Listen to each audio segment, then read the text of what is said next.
Hello and welcome to episode 213 of the Clean Energy Show. I'm Brian Stockton. I'm James Whittingham. This week, as China ramps up EV manufacturing and innovation, some are calling this the Sputnik moment. Instead of responding with American innovation, Biden has introduced a 100% tariff on imported Chinese EVs. I guess by Sputnik moment, they mean the moment the Sputnik fell out of the sky and burned up on re-entry. Federal regulators in the U.S. have decreed that utilities must now make plans for 20 years into the future.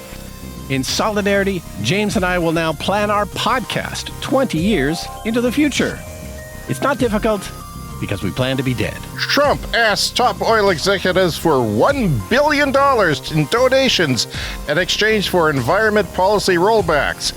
I'd give him $1 billion to stop painting himself orange and wear a wig. Restaurants in California are fighting back against regulations that require the phase-out of natural gas cooking. This is the same group that opposed the smoking ban in restaurants because everyone knows that fine dining and poor air quality go hand in hand. All that and more on this edition of the Clean Energy Show. And we got lots more on the show this week, too numerous to mention. How are you doing? It is a change in the weather pattern. Yeah, it's just the middle of May, and it's been an early start to the forest fire season here in Canada. They've been burning for a while now.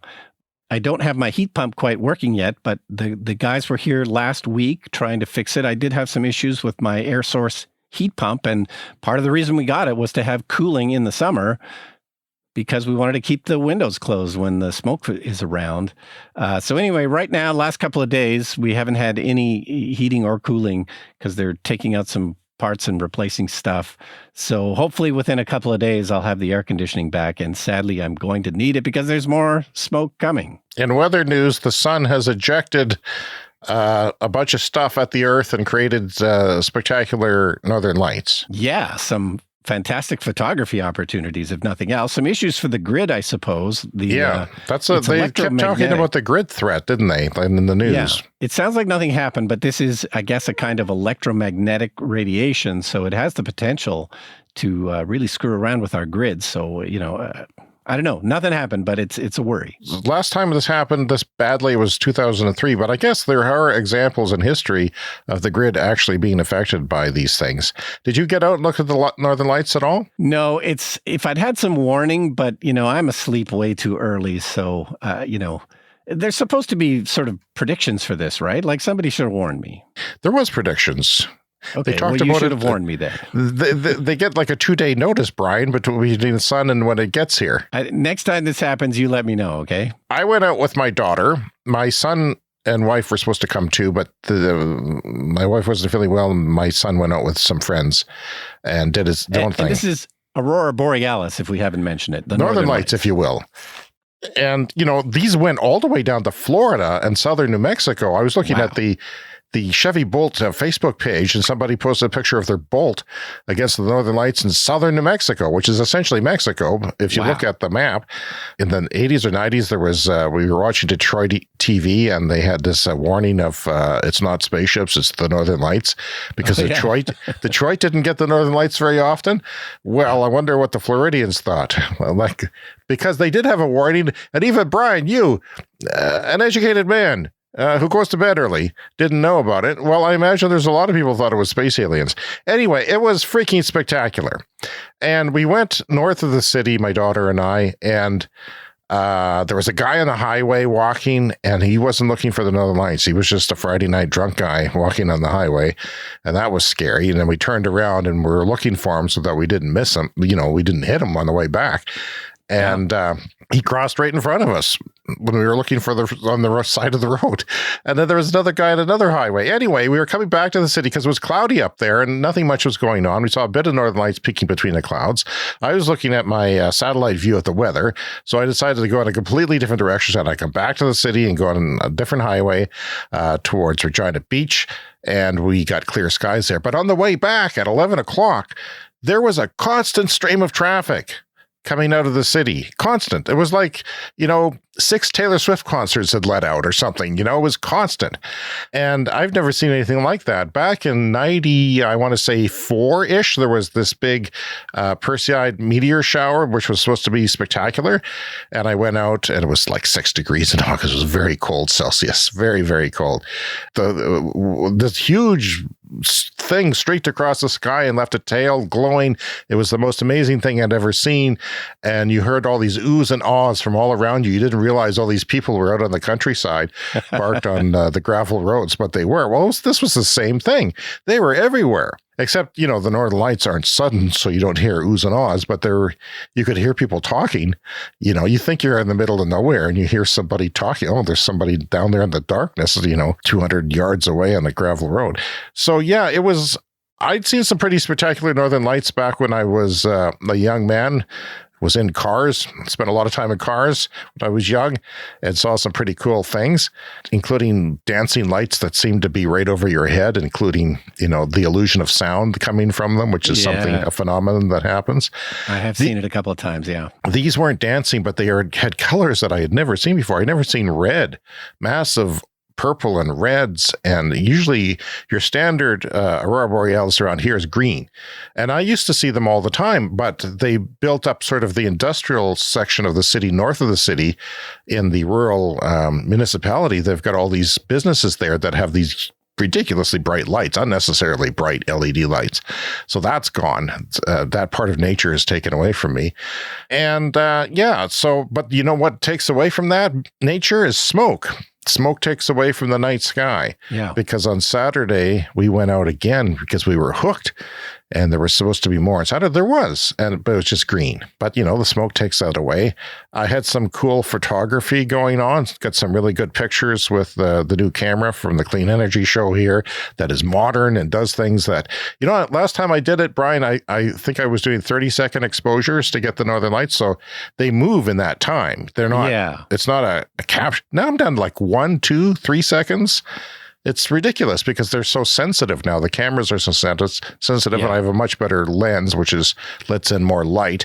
That was just very cool. And my daughter went from starting the day depressed, particularly most depressed I've ever seen her, to being annoyingly giddy. Like, she was ridiculously giddy that night, and she wants to keep doing this. So we're going to keep doing this. We're going to go take pictures of things. Yeah. Have you posted any of those on Twitter or anything? I have, yes. Okay, I will go and have a look. Even the Clean Energy Show Facebook page. No, we don't have a Facebook page, but the Clean Energy Show, on some of our channels, I posted things. Oh, great. One or two pictures. And I did a time lapse, my first Aurora time lapse.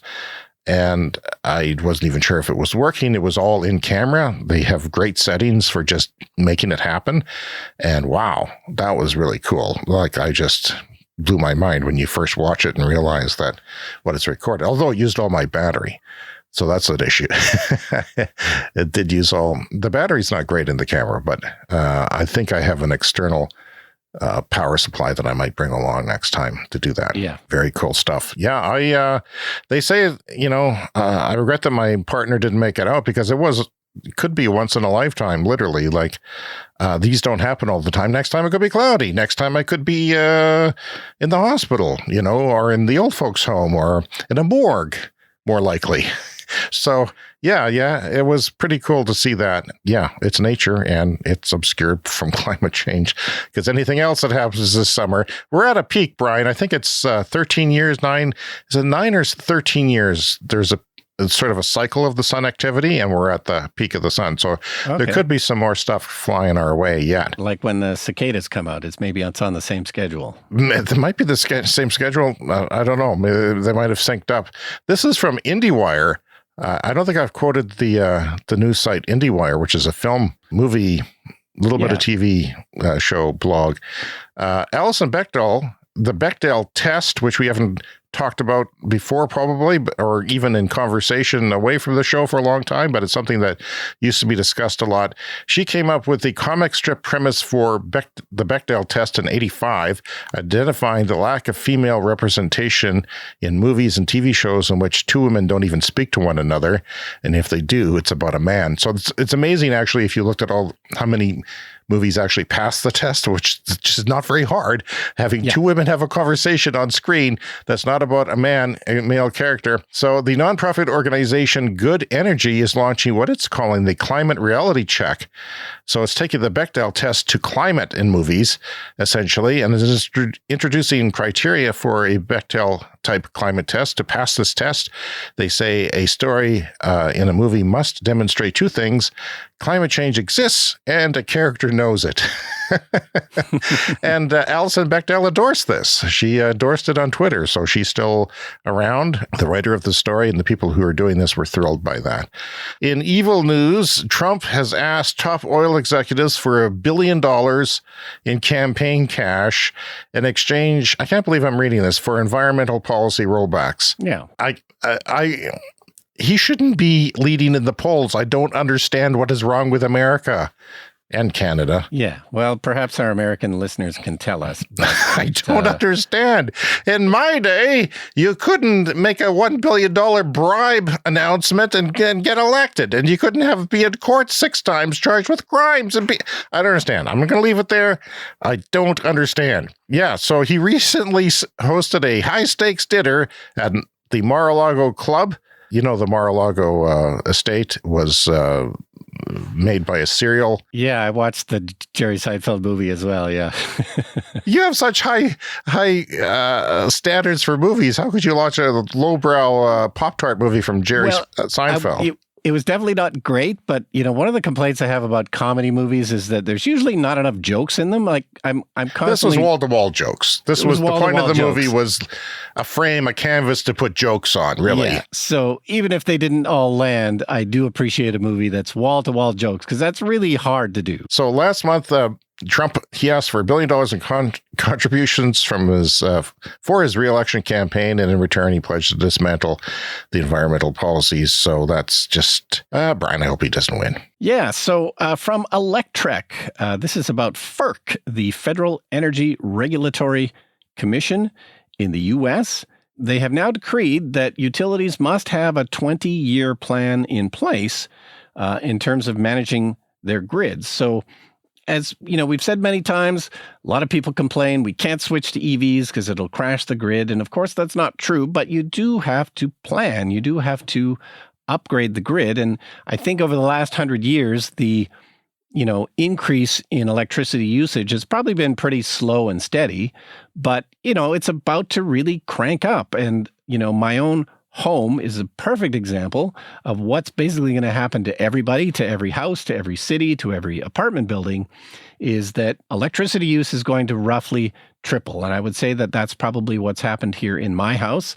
I got rid of the natural gas furnace. I put in an air source heat pump, electric heat. I have 2 electric cars, and I had to increase from 100 amp service into the house to 200 amp service.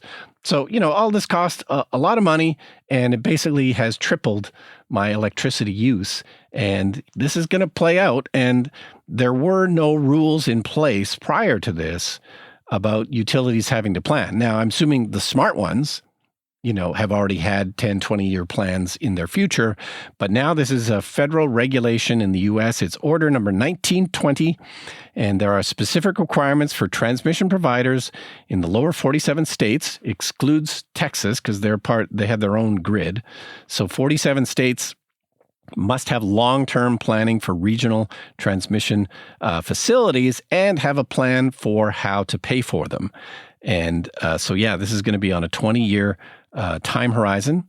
And there's a nice quote here. Over the last dozen years, FERC has worked on 5 after-action reports on lessons learned from extreme weather events that caused outages that cost hundreds of lives and millions of dollars.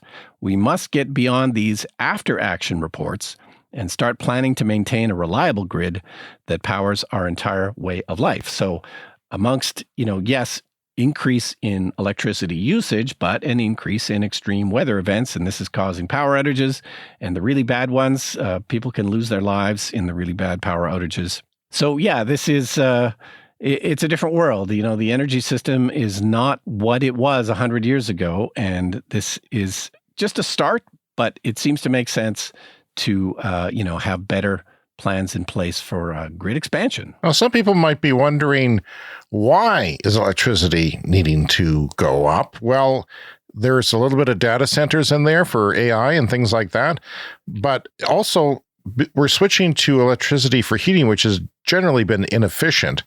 Some people do it, if you have a little space heater or something like that, it's more than natural gas or other things. So we use heat pumps, which is moving heat instead of creating it. So that's 3 times more efficient than electric heating. Electric vehicles, all this stuff is energy that is switching from fossil fuels to electricity, which can be fossil fuels, but it can also be completely renewables. And that's the idea, is to switch to cheaper, cleaner, expanding renewables like solar, wind, and backed up by batteries. Yeah, just imagine how much electricity YouTube uses. Like, just think of all the servers that Google's got going for YouTube. They still have unlimited uploads on YouTube. It's like thousands of hours go up every single day. It's crazy. And this show will be going too, Brian. This show will be at it. Yeah, well, exactly. Because it's free. Like, why not do it? So yeah, many, many reasons. But electricity use, oh man, it's going to be insane, but it can be clean if we plan right. And I keep finding ways to use more electricity in the house. Like, there's always something. But my natural gas bill is eventually going to zero. The next step, after they get the heat pump fixed, they're going to add this auxiliary preheater for hot water. So I still have a natural gas hot water heater, but in the next couple of months, the plan is to switch that out. So then I'll be using electricity for my water as well. So my bill's going to be going up even a little bit more. So our electricity bill, like some of our utility bills here, because our climate varies, it's very cold in the winter, very warm in the summer where we are. Our electricity bills can be rounded up to an average, and you just pay that per month. So you're paying for the winter so that the bill is the same in the summer, and you don't get this huge equalized payments. Yeah, equalized payments. And we got a shocking notice that we owed $900 because we bought an EV. So that was like $50 a month and more than usual. Now, that's not just for the EV, though, because the extra EV, because last summer was smoky and we had to use the air conditioning instead of opening the windows. So our air conditioning, I haven't figured out exactly how much, and I will, and I'll get back to our listeners on that. But I suspect the EV bill is closer to $40 a month, where it was, $120 for a Prius before. So it's actually quite small in comparison. It's still lower than a gasoline bill, but it does pump up your. But yeah, climate change is making me use more electricity for the air conditioning. You're going to do that too. When you get your heat pump going, it's going to also cool the house and use electricity to do that on days when maybe you wouldn't use it. Maybe you just open the windows and let the cool prairie air from our relatively high altitude here. It's dry air. Gets pretty cool at night usually. I was very good at keeping the house cool without air conditioning. You keep the windows closed during the day. You open them up after supper time, cool down the house with the cool night air, close them up again in the morning. There was only, a couple of days a year where that didn't work. I was doing that. And the uptake of that is you get fresh air, which is really nice. Yeah. I really enjoy fresh air. You told me once you had an apartment where you had 2 windows and you put a box fan in each window, one sucking, one blowing. Oh, yes. And you just exchange the air quickly. Yeah, I did what I could. I did what I could because it was a middle floor apartment and it got hot. And I blew and sucked and it worked wonderfully. We begin with tensions rising potentially between the U.S. and China, with a red headline just crossing the Bloomberg terminal. President Biden is imposing sweeping tariffs on China. Let's get the details now from Bloomberg's Steve Potusk in Washington. In an election year move, the president is hiking tariffs on a wide range of Chinese imports, including semiconductor chips, batteries, solar cells, and critical minerals. The White House says the changes are projected to affect around $18 billion in current annual imports. So, if you had a $1,000 EV from China, or $10,000 or $20,000, 25% of that was added on when you imported it into the United States. 25%. Yeah. We've been talking a lot about Chinese EVs. They've made inroads into Europe in places like Australia and New Zealand, but thus far, not so much in North America, partly because of these tariffs, which apparently now are increasing. And Europe has them too, but they're not 100%. They're quadrupling the tariffs for Chinese EVs to 100%. And I have mixed feelings on this. I'm kind of angry because it would be like giving subsidies to fossil fuels because, you want to keep them going. They're subsidizing the American automakers. They're not subsidizing, but they're creating policy to support them when they've screwed up their EV adoption, when the incumbency mindset has screwed them over in the transition to electrified transportation. They've really dropped the ball on it. They've played a good game of pretending that everything is fine, but it's not. I mean, Ford's saying it's losing $100,000 per vehicle. That includes all the research and development that went into it. It doesn't literally mean that their vehicles cost $100,000 more than they're saying, but it's not good for them. And Tesla and BYD in China has shown them the ways. Now, all things being equal, if the planet was important to you, you would let the Chinese vehicles in, at least at a 25% tariff, or, you're going to let them into the country and make the other automakers compete. But the fact is, Brian, if they let the Chinese EV makers in with no tariffs, they would wipe out all the auto industry, all of it. Yeah, it wouldn't happen overnight, but as people saw cheaper vehicles, like some of these are, significantly cheaper than the U.S. autos. Their manufacturing prowess in China is amazing, and they've got the whole supply chain. The whole minerals and mines are owned by BYD. They make the batteries, so they're just finding efficiencies and doing it very well. They're designed by top world car designers and engineers, so they're not crap anymore. They may have been 10 years ago, but they're not anymore. They're compelling vehicles. In some cases, they're as good and often better, even a little bit better. I'm watching more reviews come in because the Beijing Auto Show just happened, and people were quite amazed by it. There's a lot of ink spilled on that. Yeah, and we keep waiting for cheaper EVs here in North America, and the prices have been inching down very, very slowly, but there's constantly announcements coming out of China of a $10,000 EV, a $15,000 EV. They are really making it happen. And, the American and Japanese automakers are not able to really sell sell cars in China, which is, the world's biggest auto market. Not able to do it because they can't compete. The Chinese companies aren't even competing with each other very well. A lot of them are probably going to go bankrupt because there's just such cutthroat, and pricing, and the manufacturing capability is apparently twice of what they're actually doing, so they could supply the world with EVs. South America has taken advantage of these EVs. There's some other countries as well. They could perhaps do a joint venture with American car companies and do them in the United States. Maybe that'll happen. Maybe they'll make a plant here. I don't know, but that doesn't always go well. When there's a documentary on that was quite interesting. So Patrick George from Inside EVs has written something. I'm going to read what he said about it. He said, when the Soviet Union became the first nation to put a man-made satellite into orbit in 1957, the initial response from the United States government was tepid at best. But the general public had a different reaction, one of fear, shock, and urgency that our primary geopolitical rival could be technologically so far ahead of us. This led to more funding for what we now call STEM education. That is science, technology, engineering, and math. I'm not good at any of those. Maybe a little bit of technology, but not so much the other stuff. So more R&D for aerospace tech and more public policies meant to drive innovation. That happened in response to Sputnik. It also gave us the term Sputnik moment for when the country has to be jolted into action to catch up with an adversary with such a huge lead, and he feels that moment is now.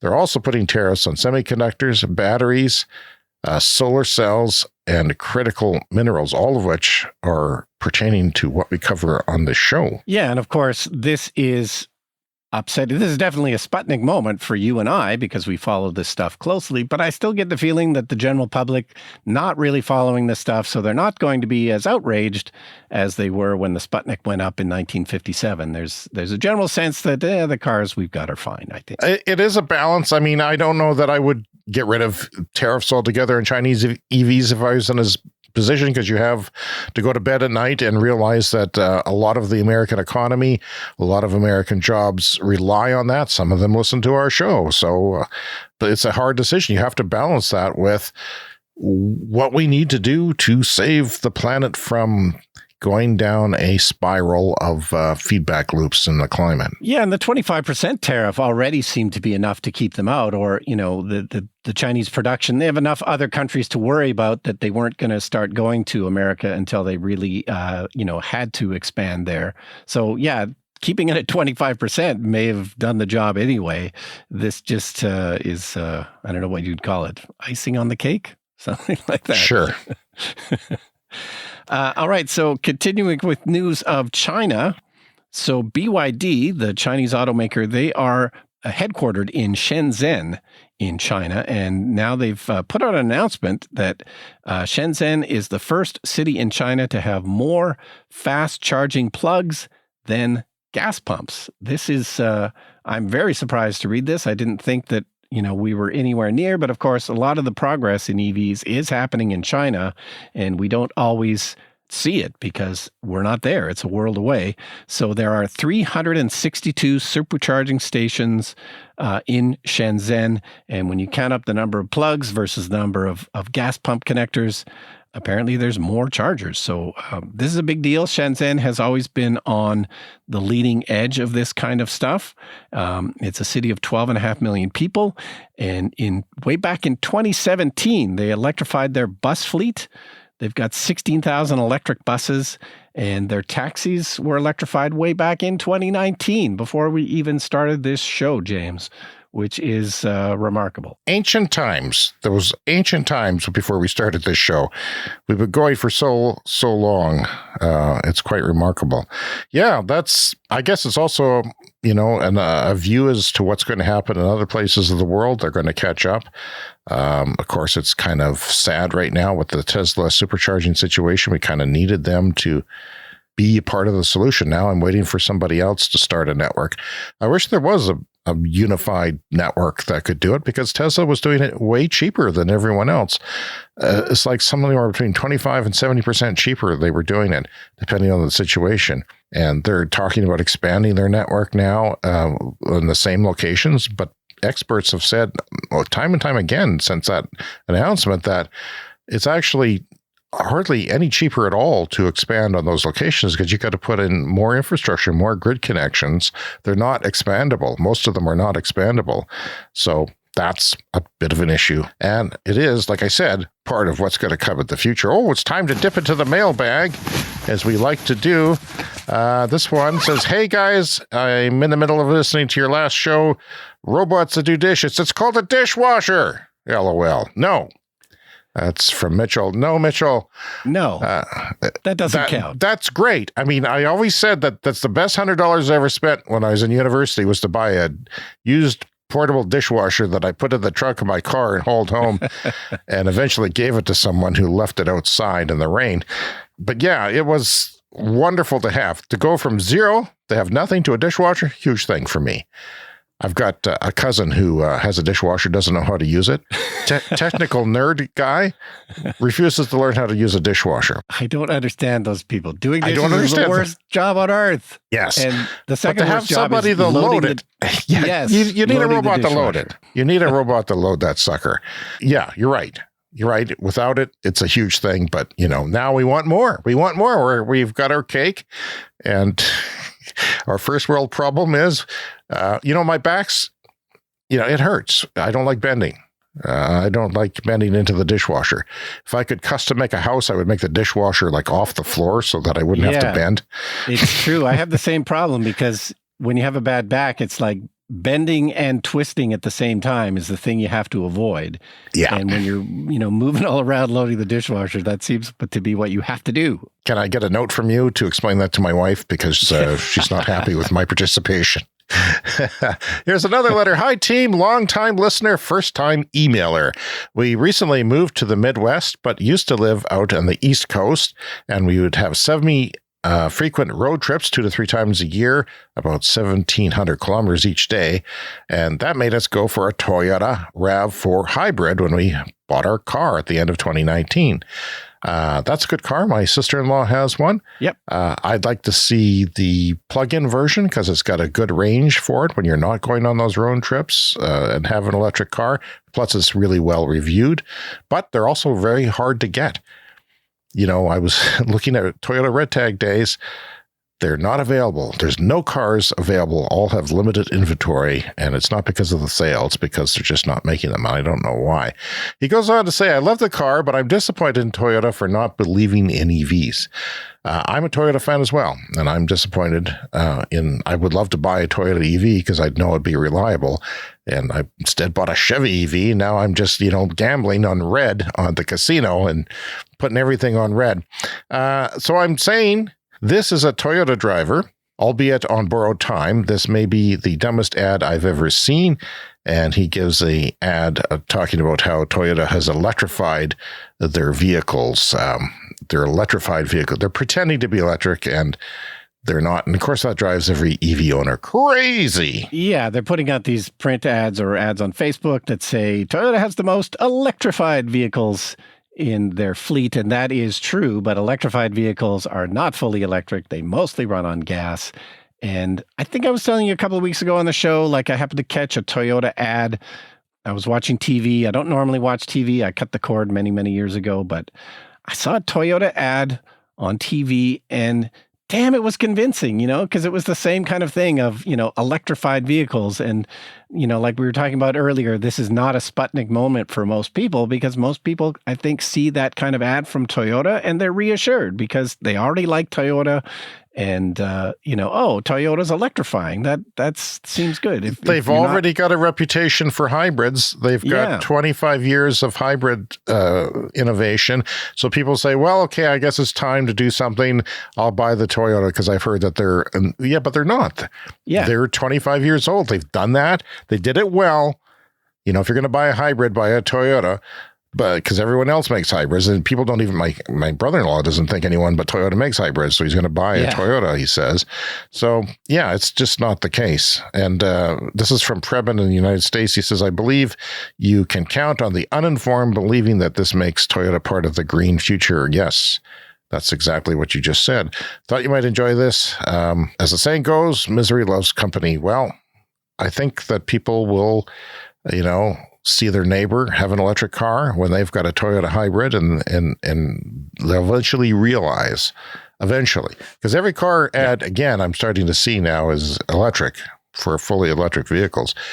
And that's about the brands trying to, make it seem like they're on top of this and on top of tech, because people want to be green, but they don't want to spend money to do it. We love to hear from our listeners. Contact us at email address. That's cleanenergyshow@gmail.com. cleanenergyshow@gmail.com. Drop everything you're doing and write us right now, because we like to hear whatever you're thinking. You can also leave us a voicemail online at speakpipe.com/cleanenergyshow. That's speakpipe, one word, .com, Clean Energy Show. And our podcast runs on support. You can also donate in your show notes. Check your show notes. Most people don't. There's lots of stuff in the show notes. I take time to make those show notes, man. People should be reading them. Absolutely. All right. So moving on to a story from Bloomberg. This is kind of another bit of a downer story, but Berkeley, California, they were the first city in the U.S. to ban natural gas hookups at new buildings. And they did this many years ago. And unfortunately, they've now had to rescind that order because there's been a court case going since way back in 2019. The California Restaurant Association, they took the city of Berkeley to court way back when, arguing that they preferred cooking with gas. And of course, the ban was on new hookups in new buildings, but restaurants, chefs, restaurateurs, they're going to eventually want to maybe move to a new location. And under this rule, they would not be allowed to have natural gas. But yeah, this is very much the playbook of the California Restaurant Association. That's who's fighting this. Same thing happened basically with the smoking ban. So it was finally in the 1980s that the Surgeon General, C. Everett Koop, warned that secondhand smoke was causing lung cancer in healthy non-smokers. So this is what led to smoking finally being banned in restaurants in the 80s and mostly in the 90s. This was all fought in court in a very, very similar way. And of course, it was big tobacco that paid for it. And they even created the Beverly Hills Restaurant Association to fight it. Like this was an organization not started by the Beverly Hills restaurants, but started by tobacco companies. Oh, man. And they used this to fight these rules. And of course, it was successful for a few years in delaying the ban of smoking. I remember I lived in Toronto in 93, 94, and that's the first time they tried a smoking ban in restaurants in Toronto in either 93 or 94. And the first time it didn't take. Like, people just kept smoking in restaurants, and the owners of the restaurants, they were not willing to enforce it. So the city had to rescind the bylaw, and they said, okay, look, we're going to give up for now, but then they passed another one that took place a couple of years later, and with a couple of years warning, they were able to make it stick. Well, this is disgustating, though, when you think about it, because, isn't it proven that, induction cooking works just as well as, or better in some cases, than gas cooking? Is a myth that gas cooking is the superior method? And is that just in their mindset? Yeah, it's certainly, and it's, years and years of history, of course. Like, natural gas has been the backbone of restaurants for decades and decades now. And I do love great restaurants, great chefs. I mean, these are artists. No, who doesn't? In their own right. So I would hate to tell an artist what kind of paintbrush they have to use on their canvas. I mean, I do like the idea of chefs being able to do what they want, but no, there's really no need for it. Induction is faster. Not that that's the only criteria, but induction has been proven to be the best. But of course, yeah, especially if you're a chef who's been working for 3 decades, you're probably not going to want to switch it's a whole different mindset. It does work differently. So you have to work differently. But so, yeah, this is unfortunate. This has now been defeated, and Berkeley had to rescind this bylaw. And part of the argument was just kind of a technicality in a way, because they argued that Berkeley shouldn't be able to ban natural gas like this because there's federal regulations that are already in place, and that, it's really that it's a federal thing. And so, but unfortunately, this win can now, they can take this to other cities and other states who have also had similar bans, and unfortunately probably win them. So they won't win in the long run, but this does delay things, and it's super unfortunate. And, not to mention the health aspects. Secondhand smoke, of course, does kill people. And, so does exposure to natural gas. I wouldn't want to be a chef or anybody working in a kitchen for decades and decades. The air quality would not be great in there. No, you cook supper once a night at most at home, but they're constantly, if you're new to the show, we've done stories on this about air quality in homes. A lot of it has to do with leaky pipes, like those pipes, the gas. It's hard to keep gas in a sealed pipe. They leak out a little bit, even in small amounts, and it's not good for you. It's not good for the climate either. We'll continue to follow it, see what happens, but, it's a delay for sure. It's time for the Lightning Round. The Lightning Round is a fast-paced look at the latest headlines in climate, clean energy, and transportation. The world's first large-scale grid battery installation went online only 7 years ago, Brian. Sometime next year, though, the global grid-connected battery storage capacity will exceed that of pumped hydro storage. So pumped hydro was the only way to really store it, and pumped hydro is when you pump water up on a hilltop or something, on a reservoir, and then let it come down and make hydro energy on the way down. It's difficult and not always easy to do. Yeah, but it's a type of battery, really, because you can take excess power from, say, sun and wind during the day and use that to pump. And then, you let the water just come down with the force of gravity at night, and you can generate electricity all night. Or with your hydroelectric dam, you can just reduce how much power you're generating and let your dam reservoir build up. It's the same kind of thing. It's a type of battery. But yeah, with just 7 years of grid storage batteries, large containers with lithium-ion batteries, it's going to now surpass pumped hydro by next year. Tesla is rehiring some of its fired supercharger staff, starting with Max de Zegger, who was an executive under the previous head of supercharging, Rebecca Tanucci. This is not the first time Musk has had to backtrack an impetuous business decision. In 2019, he decided to close all of Tesla's retail locations to pay for a cheaper version of the Model 3 sedan. Do you remember that? That was like, what are you doing? And then like a couple months later, he reversed it. Fortunately, or you wouldn't have a store to go to get your car fixed or to pick up your most recent Tesla. Within 2 weeks, that decision had been reversed. Oh, I just said 2 months. It's 2 weeks, in no small part due to the legal consequences of breaking so many leases. That's from Ars Technica. There's leases involved with these superchargers too, from landowners and from utilities. This is from Teslarati. General Motors is investing $390 million in Kansas for its next generation Chevy Bolt EV. I own a Chevy Bolt. I'm looking forward to what they come up with next. Maybe I'll upgrade if I get the chance, because I know it's going to charge faster. That's the one problem with my car. That is a bit tight space-wise. I guess I could always lose weight, but who wants to do that? Last week, General Motors announced that it would end Chevy Malibu production. That's one of the last gas-powered sedans. Gas-powered sedans in North America, not a thing anymore. It's a rare thing. Quietly disappeared. The Malibu has been in production since the 1960s, just like me and you, Brian. But GM has decided to shift its focus to crossover and sport utility vehicles and electric vehicles. I kind of like that. You know, my son, he's totally against SUVs. He thinks you has one for work sometimes.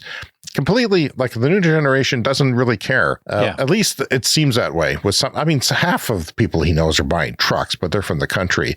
The city people are saying, that's excessive. Of course, he grew up with cars too.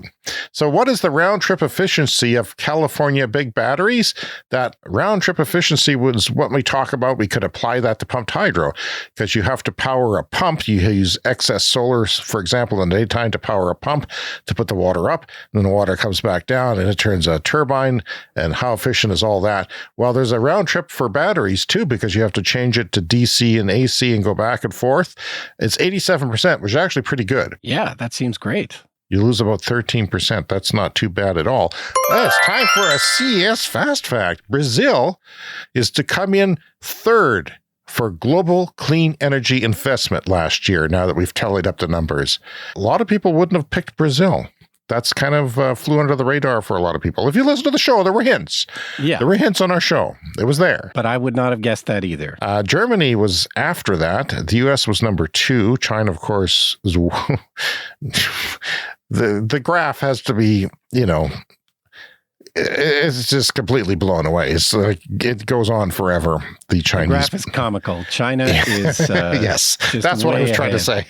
In clean energy investments. Puerto Rico, the regulator there, approves 360 megawatts of plan to accelerate battery storage. So that's good for them. Batteries good for hurricane-ravaged regions, Brian. Yes, and we've talked about Puerto Rico before. Of course, they do have big problems with hurricanes and storms and knocking out the grid. And for several years now, they've been investing more in solar and batteries and trying to slowly fix that problem. Solar, the cost per unit of watts was 18 cents a watt in 2023. This is for big grid projects, 18 cents per watt. But it's fallen to 10 cents a watt this May. That is like half the price in 1 year. I mean, people say, we did shows where we said, analysts say it can't go any further. Well, it halved in 1 year. I mean, the solar companies are going out of business. It's really cutthroat. And that's a bit of an issue. It's a bit of an issue. So they say there's no room. There's no room to go any further. And I actually believe them.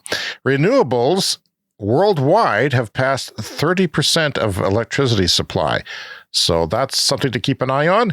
30%. We're there. When we started the show, I don't know what it was, but it was a lot lower 4 years ago. Oh, It's time for some legal news, Brian, if you don't mind. If this was a death penalty state, you'd be getting the chair. Exxon is ordered to pay $725.5 million to a mechanic who said its products, that's Exxon's products, exposed him to cancer-causing benzene. The jury found that the oil company failed to warn Paul Gill of the risk of benzene in its products, including gasoline and solvents, while he worked as a mobile service station mechanic from 1975 to 1980. Only 5 years of exposure. This isn't a lifetime. This is 5 years, and he won the case. That's pretty cool. His attorney said in a statement Friday. So that is, I'm kind of amazed by that, because 5 years of exposure doesn't seem like a lifetime of exposure, and that seems like a long shot. But they didn't talk about the benzene.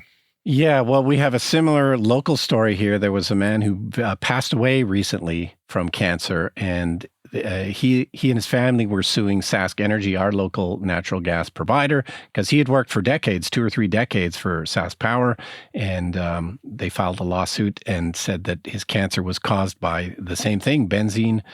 And I don't think it ended as nicely with a win like that. But this is one of the things that's going to be happening more and more. Or, maybe it'll happen in restaurants, right? Like I was thinking the same thing. Maybe the chefs, 30 years from now or 20 years from now or 10 years from now or tomorrow will be suing because that, even though the restaurants themselves are pushing back against it. But all it takes is one lawsuit and, the dominoes start to fall, don't they? That can happen. In more legal news, Michigan plans to sue fossil fuel companies for deceiving the public about their products' role in climate change. Michigan would become the 9th state to take on big oil in court. I love to see that. It's one of my favorite things of the show because it gives me hope. California's lowest solar generation in winter, January that is now higher than its highest summer values were in 2016. So this winter, they had more solar at their worst time of year than they had at their best time of year in 2016. That's another similar story. And finally this week, solar wind is completely replacing diesel at the South Pole because, this is from PV Magazine. You got to have some energy down there. Where do you get it from? And it's a bit of a pain, I imagine, to fly in some diesel to keep those generators running. And I hate to be the guy who has to go out and fix it in a blizzard. Scientists from the U.S. Department of Energy's Argonne National Laboratory and National Renewable Energy Laboratory looked into whether they could use renewable energy to power the Amundsen Scott South Pole Station in Antarctica. The station, where scientists study climate change and space, currently relies on non-renewable fuels to run its equipment and keep everyone warm. Very important. Amy Bender, a physicist at Argonne, explained, right now the South Pole gets all its energy from diesel fuel and a generator. We wanted to see if we could switch to renewable energy instead. The study is the first step in making that happen. The research explores using solar panels, wind turbines, and special batteries to store energy. By combining these technologies, they found they could provide enough power for the station while reducing the need for diesel by 95%, virtually eliminating it. This could save a lot of money, too, and help the environment. They estimated it would take about 2 years for the new system to pay for itself and eventually save millions of dollars over 15 years of its lifetime. And that's what we like to hear. That's the theme of our show. Cleaner, better, cheaper. Fantastic. And that is our show for this week. If you want to contact us, it's cleanenergyshow@gmail.com. Around social media, we are Clean Energy Pod, and you can find videos of the show on TikTok, YouTube, occasionally special content not even featured on the podcast. The store, we have a Clean Energy store, listeners. It's there, hats, t-shirts, mugs, all kinds of things if you care to support the show and Sunshine. I think we're still running that promotion. The word Sunshine will get you $5 off. Rate and review us on Apple or wherever you're listening to the show. That helps us. Donate with PayPal on your show notes there. If you're new to the show, welcome. Thanks for listening. We welcome you on our journey. This is pretty exciting for us. And we ask you to remember to subscribe on your podcast app or wherever you're listening to us so that you get the new shows, because we do this every week. We'll see you next time. See you next week.